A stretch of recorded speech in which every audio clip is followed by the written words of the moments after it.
Hello everyone, welcome to Efforts. This is me Mitali Singh, your B.Ed guide.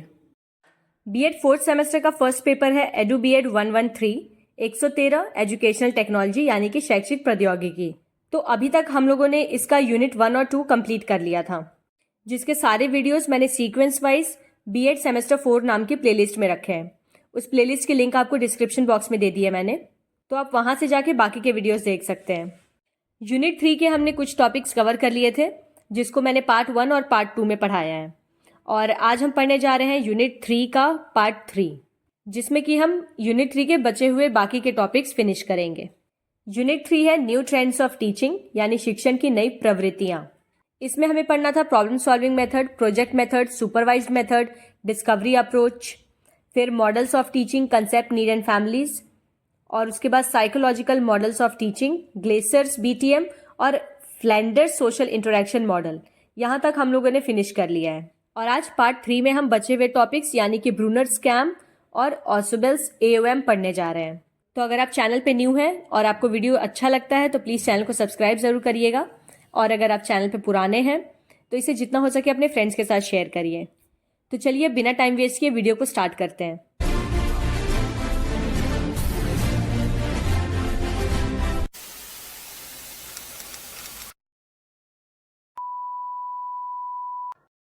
Topic start करने से पहले मैं आपको याद दिला दूं कि 25 मार्च से होली के शुभ अवसर पर मैं अपना सीटेट का फ्री बैच स्टार्ट करने जा रही हूं, जिसमें कि हम सीटेट की तैयारी शुरू करेंगे बिल्कुल जीरो से।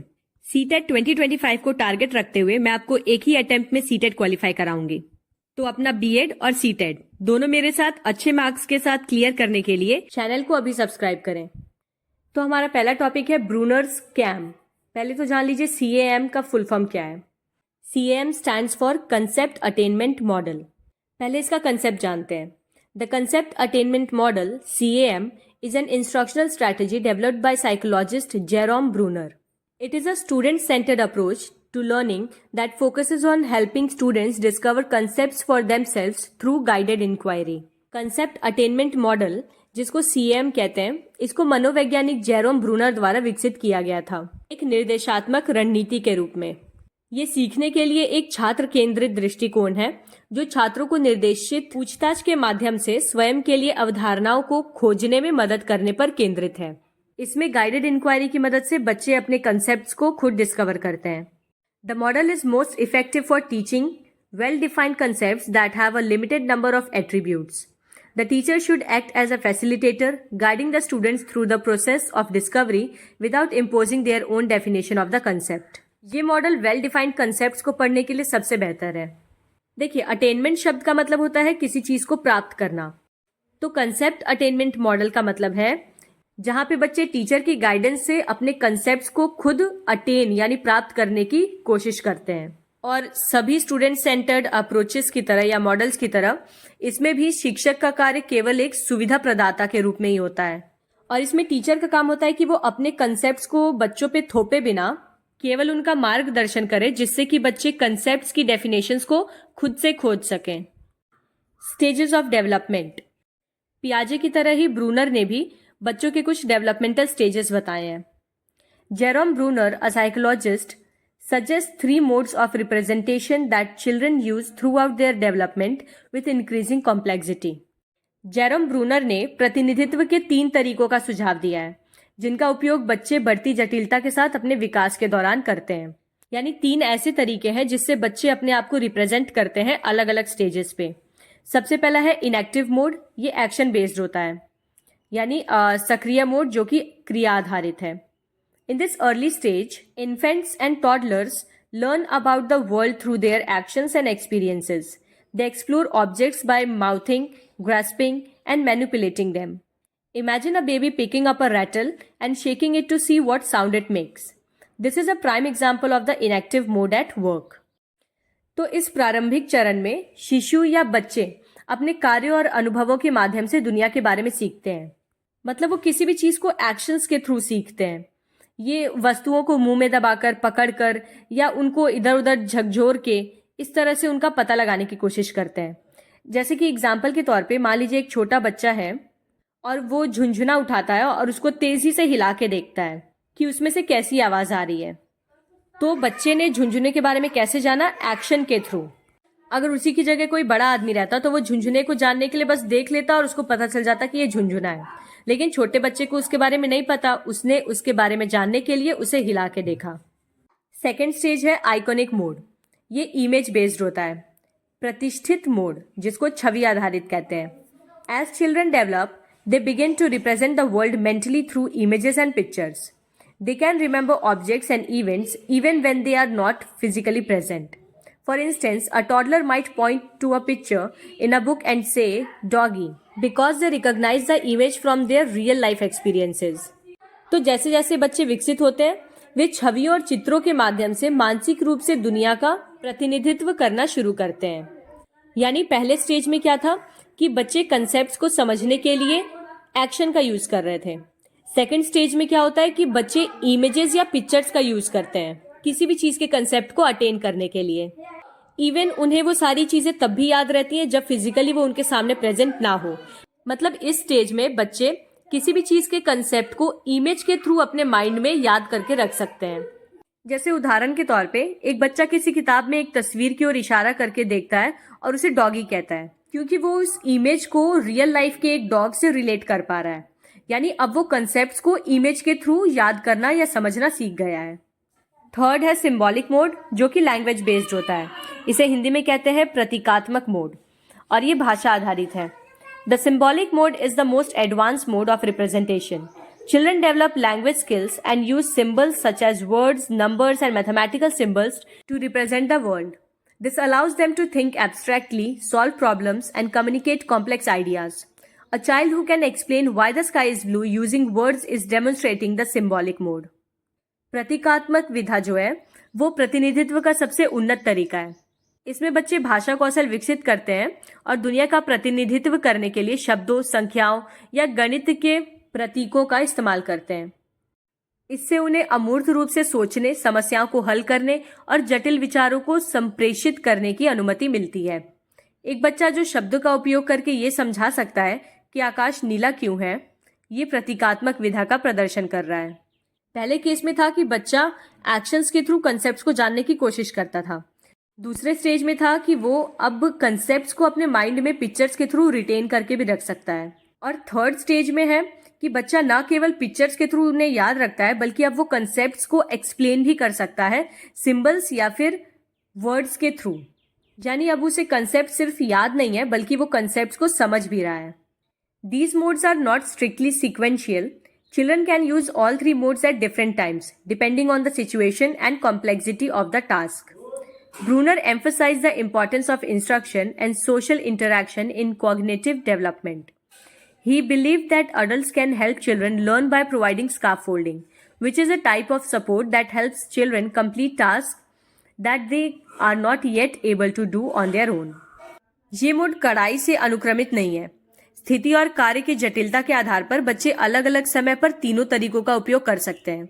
मतलब ऐसा कुछ फिक्स नहीं है कि जो फर्स्ट स्टेज था उसको केवल बच्चे यूज करेंगे या सेकंड स्टेज जो है उसको बड़े लोग नहीं यूज कर सकते।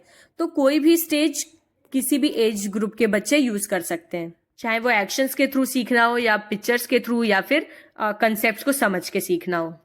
ब्रूनर ने संज्ञानात्मक विकास में निर्देश और सामाजिक संपर्क के महत्व पर ज्यादा जोर दिया है।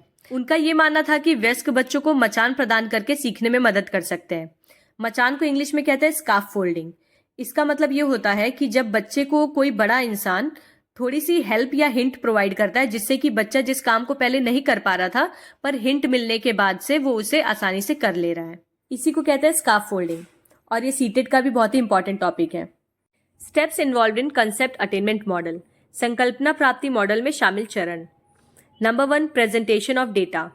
The teacher presents the students with a series of examples and non-examples of the concept to be learned. These can be presented in various forms such as objects, pictures, words and sentences. पहला step होता है data की प्रस्तुति। इस चरण में शिक्षक छात्रों को सीखी जाने वाली अवधारणा के उदाहरण और गैर उदाहरण प्रस्तुत करता है। इन्हें विभिन्न रूपों में प्रस्तुत किया जा सकता है, जैसे कि वस्तु, चित्र, शब्द या फिर वाक्य। इस स्टेप में सिंपली उन कंसेप्ट्स को प्रेजेंट किया जाता है, चाहे पिक्चर्स के फॉर्म में या वर्ड्स के फॉर्म में या सिंबल्स के फॉर्म में, जिन कंसेप्ट्स के बारे में बच्चों को पढ़ाना है या जिन कंसेप्ट्स को हम चाहते हैं कि बच्चे अटेन करें। सेकेंड स्टेप है identification of attributes. The teacher guides the students to identify the relevant attributes या फिर characteristics of the examples and non-examples. This can be done through questioning, discussion and comparison activities. दूसरा चरण होता है गुणों की पहचान। शिक्षक छात्रों को उदाहरणों और गैर उदाहरणों की प्रासंगिक विशेषताओं की पहचान करने के लिए मार्गदर्शन करता है। यानी पिक्चर, सिंबल्स या फिर वर्ड्स को दिखाने के बाद अब बच्चों से पूछा जाता है कि वो इसके गुणों की पहचान करें, इसके कैरेक्टरिस्टिक्स को आइडेंटिफाई करें, और इसे पूछताछ, चर्चा या फिर तुलना जैसी गतिविधियों के माध्यम से किया जा सकता है। मतलब बच्चे इसमें टीचर से क्वेश्चन पूछ सकते हैं, कंपैरिजन कर सकते हैं जितने भी कंसेप्ट्स प्रेजेंट हैं उनके बीच में, या फिर डिस्कशन मेथड से भी पता लगा सकते हैं। Third step is formation of the concept. Based on the identified attributes, the students are then asked to define the concept in their own words. The teacher facilitates this process by providing prompts and feedback. तीसरा चरण है अवधारणा का निर्माण। पहचानी गई विशेषताओं के आधार पर अब छात्रों को अवधारणाओं को अपने शब्दों में परिभाषित करने के लिए कहा जाता है। मतलब जो भी उन्होंने गुण या कैरेक्टरिस्टिक्स पहचानी है उस चीज की, अब बच्चों से पूछा जाता है कि तुम इसे डिफाइन करो, ये क्या है। और इसमें टीचर्स बच्चों को फीडबैक या फिर कुछ हिंट्स देके इस प्रक्रिया को उनके लिए सुविधाजनक बना सकते हैं, मतलब उनकी थोड़ी हेल्प कर सकते हैं। फिर है testing the concept. Once the concept has been defined, the students are given new examples and non examples to test their understanding. This helps to solidify their learning and identify any areas where they may need further clarification. अवधारणा का परीक्षण। तो एक बार अवधारणा परिभाषित हो जाती है, मतलब बच्चे अब कंसेप्ट को डिफाइन कर पा रहे हैं, तो अब छात्रों से उनकी समझ का एक परीक्षण लिया जाता है, टेस्ट किया जाता है उन्हें। तो उसके लिए अब उन्हें उस कंसेप्ट से रिलेटेड एग्जाम्पल्स या नॉन एग्जाम्पल्स भी दिए जाते हैं और बच्चों को उनमें से आइडेंटिफाई करना होता है कि कौन सा उस कंसेप्ट से रिलेटेड है। इससे ये क्लियर हो जाता है कि बच्चे ने जो कंसेप्ट डिफाइन किया था वो तुक्का लगा के नहीं किया, और अगर ऐसे और एग्जाम्पल्स उसको फ्यूचर में मिलते हैं तो वो उनको भी आसानी से आइडेंटिफाई कर सकता है, डिफाइन कर सकता है। तो मैं आपको एक बार शॉर्ट में समझा देती हूँ। फर्स्ट स्टेप में आप क्या करेंगे, बच्चों के सामने डेटा प्रेजेंट करेंगे जिस कंसेप्ट के बारे में आप बच्चों को पढ़ाना चाहते हैं। जैसे मान लीजिए आपने एक डॉग की फोटो रख दी। सेकेंड स्टेप में आप बच्चों को इसकी कैरेक्टरिस्टिक्स आइडेंटिफाई करने के लिए कहेंगे। तो अब बच्चे इसकी कुछ कैरेक्टरिस्टिक्स नोट करेंगे, जैसे 4 पैरों पे चलता है, इसकी एक पूंछ है, इस तरह की चीजें। जब बच्चों ने आइडेंटिफाई कर लिया तो अब आप बच्चों को उसे डिफाइन करने के लिए कहेंगे। जैसे कि चलो अब मुझे इस चीज के बारे में 10 लाइन सुनाओ। तो जहां जहां बच्चे भूलेंगे आप लोग उनको बीच में स्कार्फ फोल्डिंग या फिर हेल्प प्रोवाइड करते रहेंगे। और उसके बाद लास्ट में आप उनका टेस्ट लेंगे, यानी आप उनको 2-3 और पिक्चर्स दिखा देंगे, कैट, माउस, डॉग, एलिफेंट, इन सब की, और फिर उनसे पूछेंगे अब इनमें से बताओ जो आपके दिमाग में अभी कंसेप्ट बैठा था उसकी पिक्चर को फिर से पहचानो। अब है benefits of the concept attainment model, संकल्पना प्राप्ति मॉडल के लाभ।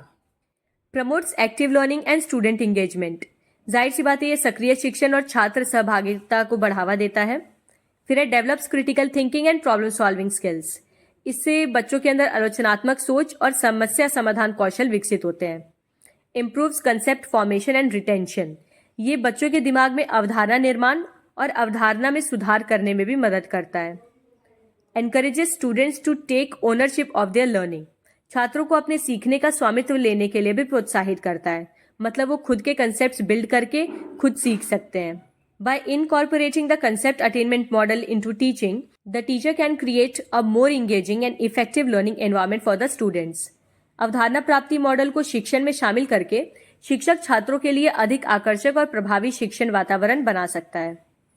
The concept attainment model can be used in conjunction with other teaching strategies such as lectures, discussions and activities. अवधारणा प्राप्ति मॉडल, इसका उपयोग अन्य शिक्षण रणनीतियों के साथ भी किया जा सकता है, जैसे कि आप इसे लेक्चर मेथड यानी व्याख्यान के साथ भी यूज कर सकते हैं, चर्चा और भी क्लास की जितनी भी गतिविधियां हैं उनके साथ भी यूज कर सकते हैं। कंसेप्ट अटेनमेंट मॉडल के बाद है ऑसोबेल्स AOM। AOM का फुल फॉर्म है advance organizer model. Let's see the concept of Ausubel's advance organizer model. David Ausubel's Advanced Organizer Model (AOM) is a theory of meaningful learning that emphasizes the importance of prior knowledge in understanding new information. David Ausubel की advance organizer model theory है, ये एक सार्थक सीखने का सिद्धांत है जो कि नई जानकारी को समझने में पूर्व ज्ञान के महत्व पर जोर देता है।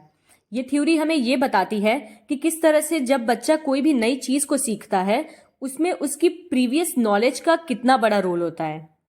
Ausubel's AOM provides educators with a valuable tool to promote meaningful learning. By understanding and implementing this concept, teachers can create learning experiences that are more engaging, efficient, and ultimately lead to a deeper understanding for their students. Ausubel का AOM शिक्षकों को सार्थक शिक्षा को बढ़ावा देने के लिए एक मूल्यवान उपकरण प्रदान करता है। इस अवधारणा को समझकर और कार्यान्वित कर शिक्षक सीखने के ऐसे अनुभव बना सकते हैं जो अधिक आकर्षक, कुशल और अंततः उनके छात्रों के लिए गहरी समझ पैदा करने में सक्षम हो। मतलब AOM के कंसेप्ट को समझकर टीचर्स बच्चों की लर्निंग प्रोसेस को बहुत ज़्यादा इंगेजिंग, इफेक्टिव और एफिशिएंट बना सकते हैं। Ausubel maintains that a person's existing cognitive structure is the foremost factor governing whether new material will be meaningful and how well it can be acquired and retained.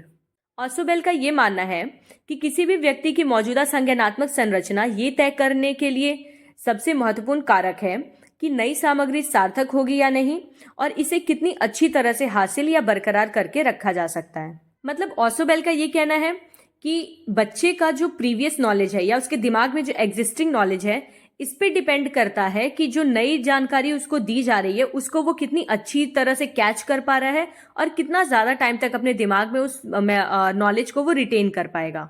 जैसे कि एक छोटा सा बच्चा जिसको आप बता रहे हैं एप्पल के बारे में, जिसने कभी एप्पल देखा नहीं, जिसको पता नहीं एप्पल होता क्या है, वो उस चीज़ को उतना जल्दी नहीं समझ पाएगा जितना कि अगर एक बच्चा जिसने कभी एप्पल खाया है उसे पता है कि उसे एप्पल कहा जाता है, उसको अगर आप बताएं तो वो आसानी से कैच कर लेगा इस बात को कि Apple is a fruit and it is red in colour. Elements of the model. Focus. AOM strengthens a student's cognitive structure, which is their existing knowledge base. This allows them to anchor new information to familiar concepts, promoting retention and meaningful learning. The focus of the model is to enable the learner to acquire knowledge in a meaningful way, to conserve the learned material in the mind in a sequential hierarchical manner so that it may be retained better and reproduced as and when required. The meaningful and efficient learning is the goal of this model of teaching. अगर हम इस model के focus की बात करें, यानी इस model का ध्यान किस बात पे केंद्रित रहता है, तो ये किसी भी छात्र के संज्ञानात्मक संरचना को मजबूत करता है, यानी उसकी मेंटल डेवलपमेंट को स्ट्रांग बनाता है, क्योंकि इसका ये मानना है कि न्यू नॉलेज जो है वो बच्चे की एग्जिस्टिंग कॉग्निटिव नॉलेज पे बेस्ड है। तो ये मॉडल कोशिश करता है कि बच्चों की जो नई जानकारी है उसको उनकी पुरानी जानकारियों से जोड़कर समझाया जाए। मॉडल का फोकस शिक्षार्थियों को सार्थक तरीके से ज्ञान प्राप्त करने में सक्षम बनाना है। सीखी गई सामग्री को अनुक्रमित श्रेणीबद्ध तरीके से दिमाग में संरचित करना है ताकि इसे बेहतर बनाए रखा जा सके और आवश्यकता पड़ने पर इसे पुनः प्रस्तुत भी किया जा सके। जाहिर सी बात है कि बच्चा किसी ऐसे कंसेप्ट को ज्यादा बेहतर समझेगा जो उसे पहले से आता हो या जिसके बारे में उसे थोड़ा आइडिया हो, एज कम्पेयर टू कोई ऐसा टॉपिक जो उसके लिए बिल्कुल न्यू हो। सार्थक और कुशल शिक्षण ही इस मॉडल का लक्ष्य है। Syntax. The first phase of the activity is the presentation of the organizer, which is more general and inclusive as compared to the material that is to follow. It may be a broader concept which covers or implies many more facts, sub-concepts, and smaller points. The second phase is the presentation of the material itself, which the teacher wants the learner to acquire. The teacher thus has to proceed from general to particular. The first organizer and the subsequent material should be hierarchically woven into the fabric of knowledge. इस गतिविधि का सबसे पहला चरण होता है आयोजक की प्रस्तुति, जो कि अनुसरण की जाने वाली सामग्री की तुलना में अधिक सामान्य और समावेशी है। ये एक व्यापक अवधारणा हो सकती है जो कि कई और तथ्यों और उप अवधारणाओं और छोटे बिंदुओं को शामिल करती है या उनका तात्पर्य करती है। दूसरा चरण स्वयं उस सामग्री की प्रस्तुति है जिसे शिक्षक चाहता है कि छात्र प्राप्त करें, और इस प्रकार शिक्षक को सामान्य से विशेष की ओर आगे बढ़ना होता है। पहले आयोजक और उसके बाद सामग्री को पदानुक्रमिक रूप से ज्ञान के ताने बाने में बुना जाना चाहिए। अब इसको आसान भाषा में समझिए। AOM मॉडल कैसे काम करता है। सबसे पहली बात इसमें यह दिमाग में रखनी होती है कि हर नॉलेज एक दूसरे से जुड़ी हुई है। बच्चे की पिछली नॉलेज उसकी आने वाली नॉलेज से जुड़ी है, और नॉलेज को आपस में जोड़ के सीखने पे ही बच्चा किसी भी कंसेप्ट को ज्यादा टाइम तक दिमाग में रिटेन कर पाता है या उसे आसानी से समझ पाता है।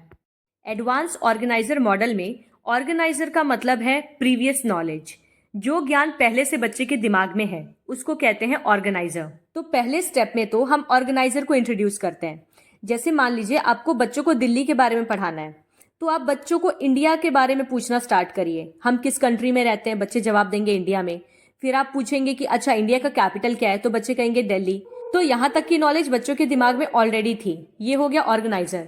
सेकेंड स्टेप में बारी आती है आपको मटेरियल को प्रेजेंट करने की, यानी वो नॉलेज जो बच्चों के पास नहीं है लेकिन अब आप उन्हें बताने जा रहे हैं।